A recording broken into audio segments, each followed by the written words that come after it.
Beralih ke informasi selanjutnya, Tribuners dari Sulawesi Utara, kegiatan vaksinasi dilakukan oleh Polres Kabupaten Minahasa. Sekilas, orang mengira bahwa kegiatan yang dilaksanakan oleh Polres Kabupaten Minahasa Selatan, Provinsi Sulawesi Utara ini adalah operasi lalu lintas.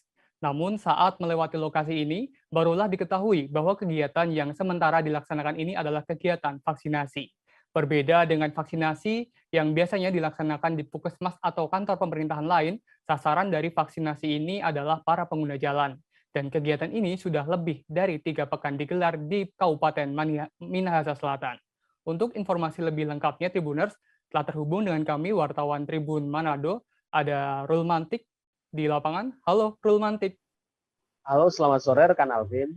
Baik, Rul Mantik, bisa dijelaskan di mana ini lokasi vaksinasi ini dilaksanakan dan waktu pelaksanaannya?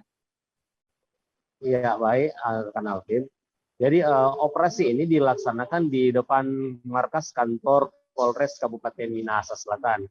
Nah, dipilihnya jalan ini sebab jalan ini adalah jalan Trans Sulawesi yang tidak memiliki jalan tikus lain.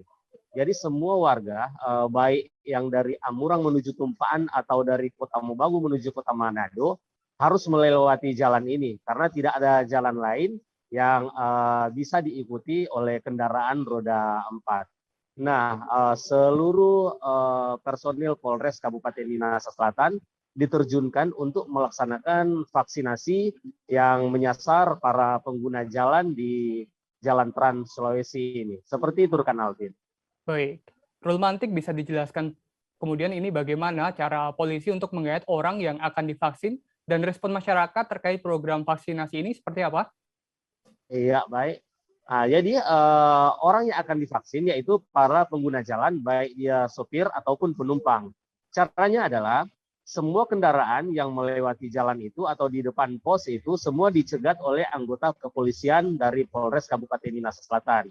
Nah, setelah dicegat, mereka akan diperiksa dan dimintai apakah mereka sudah memiliki sertifikat vaksinasi. Nah, jika mereka sudah memiliki sertifikat vaksinasi, baik itu secara manual atau dari print elektronik dari Peduli Lindungi, itu ditunjukkan kepada pihak kepolisian.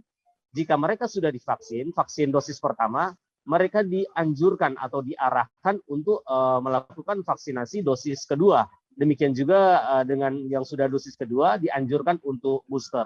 Nah, yang belum divaksinasi, mereka langsung diarahkan ke pos vaksinasi yang hanya berdekatan dengan jalan itu untuk diarahkan supaya mereka bisa melaksanakan vaksinasi di pos presisi itu.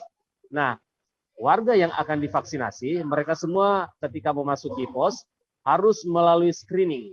Kesehatan mereka semua diperiksa. Jika memungkinkan, pada saat itu juga mereka akan dilaksanakan vaksinasi atau disuntik vaksin COVID-19, baik itu dosis pertama, kedua, maupun booster. Seperti itu, rekan Alvin. Baik, Rul Mantik. Dalam program vaksinasi dari pihak kepolisian ini, Rul Mantik, bisa Anda jabarkan berapa orang kira-kira yang bisa divaksin dalam sekali kegiatan ini? Iya, dalam sehari Polres Kabupaten Minahasa Selatan bisa menyuntikkan vaksin kepada sekitar 150-an orang. Sebab yang baru-baru ini dalam satu hari saja ada 153 orang yang divaksin. Mereka yang divaksin bukan hanya orang dewasa, tetapi yang divaksin juga adalah anak-anak yang pengguna jalan seperti yang saya jelaskan tadi. Nah, yang bekerja di pos vaksinasi presisi milik Polres Kabupaten Minahasa Selatan adalah petugas kepolisian, juga dokter kepolisian, dan ada juga dari Dinas Kesehatan Kabupaten Minahasa Selatan. Nah, sambutan warga soal vaksinasi ini mereka menyambut baik, sebab ternyata ada banyak warga yang tidak memiliki kesempatan untuk vaksinasi, tetapi ketika mereka melewati tempat itu menjadi suatu kesempatan emas bagi mereka, dan mereka langsung memberi diri mereka untuk divaksin. Seperti itu, rekan Alvin. Baik, terima kasih Rul Mantik untuk informasinya. Selamat kembali bertugas.